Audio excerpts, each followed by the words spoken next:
Hello everyone, I hope you guys are doing well. আমি আশা, আপনাদের আশা গোল্ডেন গ্রোথে স্বাগত জানাই। তাহলে চলুন শুরু করি আজকের রেসিপি।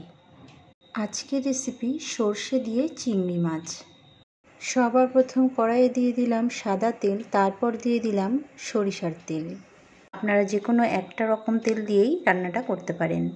তারপর তেলটাকে খুব ভালো করে গরম করে নিয়ে দিয়ে দিলাম পরিষ্কার করে রাখা চিংড়ি মাছ।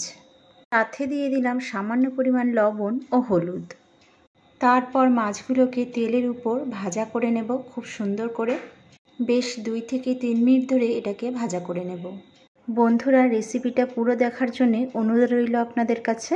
ভাজা হয়ে যাওয়ার পর মাছগুলোকে তুলে নেব। এবার একই তেলের মধ্যে দিয়ে দিলাম গোটা জিরে, তারপর দিলাম এলাচ, লবঙ্গ আর দালচিনি। বেশ 1 থেকে 2 সেকেন্ড পর দিয়ে দিলাম পেঁয়াজ কুচি।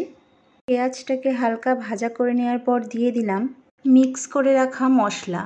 এই মশলার মধ্যে আছে আদা ও রসুন বাটা, কাঁচা লঙ্কা বাটা, সাদা সর্ষে ও কালো সর্ষে বাটা, আর আছে পোস্ত বাটা।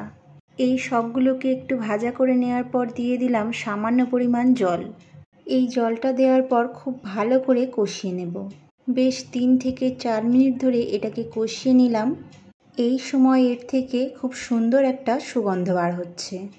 এবার দিয়ে দিলাম স্বাদ বুঝে লবণ, তারপর দিলাম হলুদ গুঁড়ো, তারপর আবারও একটু নাড়িয়ে নিয়ে দিয়ে দিলাম ধনে গুঁড়ো ও জিরে গুঁড়ো, আর দিলাম কাশ্মীরের রেড চিলি পাউডার। আবারও 2 মিনিট ধরে এটাকে খুব ভালো করে কষিয়ে নেব। দেখুন কষানো হয়ে গেছে।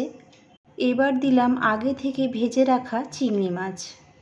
এবার মশলাগুলোর সাথে চিংড়ি মাছ খুব ভালো করে মাখিয়ে নেব, আর আরও 2 থেকে 3 মিনিট ধরে খুব ভালো করে কষিয়ে নেব। মনে রাখবেন এই সময় গ্যাসের ফ্লেম হাইয়ে রাখবেন না, একদম লোতে রাখবেন, না হলে কিন্তু মশলাগুলো পুড়ে যাবে।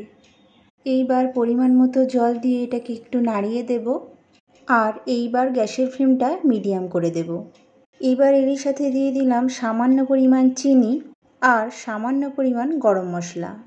আবারও একটু নাড়িয়ে নিয়ে এটাকে ঢাকা দিয়ে 10 মিনিট হতে দিলেই রেডি হয়ে যাবে সর্ষে চিংড়ি। বন্ধুরা, রেসিপিটা ভালো লেগে থাকলে লাইক, কমেন্ট ও শেয়ার করতে ভুলবেন না। আর ইউটিউব বন্ধুদেরকে বলছি আমাকে সাবস্ক্রাইব করে আমার পাশে থাকবেন, আর ফেসবুক বন্ধুদেরকে বলছি আমাকে ফলো করে আমার পাশে থাকার অনুরোধ রইল।